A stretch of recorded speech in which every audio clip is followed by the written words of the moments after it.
જો તમે નોકરિયાત છો તો આ વિડીયો તમારા માટે છે. જો તમારું પીએફ કપાય છે તો પણ આ વિડીયો તમારા માટે છે. મોંઘવારીના જમાનામાં બાળકોનું ઉચ્ચ શિક્ષણ, હાયર એજ્યુકેશન ખૂબ ખર્ચાળ બની ગયું છે. મેડિકલ, એન્જિનિયરિંગ, આ મોટા કોર્સની ફી ભરવામાં વાલીઓના બજેટ ખોરવાઈ જાય છે.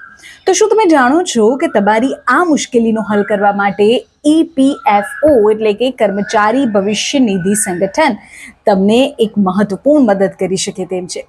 તમે તમારા બાળકોના ભવિષ્ય અને હાયર એજ્યુકેશન માટે તમારા પીએફ ખાતામાંથી એડવાન્સ પૈસા ઉપાડી શકો છો.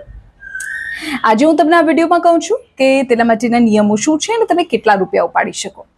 EPFOના સત્તાવાર નિયમો અનુસાર જો કોઈ પીએફ ખાતા ધારક પોતાના બાળકના ઉચ્ચ શિક્ષણ માટે પીએફ બેલેન્સમાંથી પૈસા ઉપાડવા માંગે છે તો તે પોતાના કુલ ફંડના મહત્તમ 50% એટલે કે અડધા પૈસા એડવાન્સ તરીકે ઉપાડી શકે છે.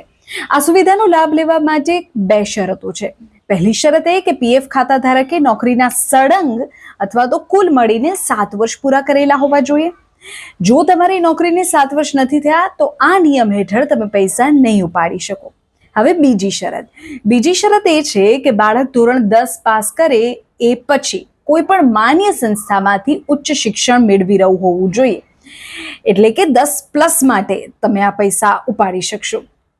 એ જાણવું ખૂબ જરૂરી છે કે કોઈ પણ પીએફ સભ્ય પોતાની આખી નોકરી દરમિયાન બાળકોના ભણતર માટે વધુમાં વધુ 3 વખત જ પૈસા ઉપાડી શકે છે. એટલે ચૂઝ વાઇસલી. પૈસા ઉપાડવા માટે તમારે ઓનલાઈન ક્લેમ ફોર્મ ભરવાનું હોય છે, ફોર્મ નંબર 31. આ સાથે જે તે શૈક્ષણિક સંસ્થા અથવા કોલેજના વડા, પ્રિન્સિપલ, ડીન, સત્તાધિકારી તેના દ્વારા આપવામાં આવેલું સત્તાવાર ફી સ્ટ્રક્ચર અને એડમિશન સર્ટિફિકેટ પણ પુરાવા તરીકે અપલોડ કરવું પડે. ઓનલાઈન પ્રોસેસ ખૂબ સરળ છે. ક્લેમ મંજૂર થયાના ગણતરીના દિવસોમાં પૈસા સીધા તમારા બેંક ખાતામાં જમા થઈ જાય છે. એટલે કે પીએફ હવે માત્ર નિવૃત્તિ પછીની સુરક્ષા માટે નથી, પણ સંકટ સમયે બાળકોની કરિયર બનાવવા માટે પણ તે તમને મદદરૂપ સાબિત થઈ શકે છે. જો તમારા ઘરમાં પણ બાળકોના હાયર એજ્યુકેશનનો મોટો ખર્ચ આવી રહ્યો હોય અથવા તો તમે કોઈ એવા લોકોને ઓળખો છો કે જેમના બાળકોનો હવે અભ્યાસનો ખર્ચ વધવાનો છે, તો તમે હોસ્પિટલ કે પર્સનલ લોન લેવાને બદલે પીએફની આ ફ્રી સુવિધાનો લાભ લઈ શકો છો.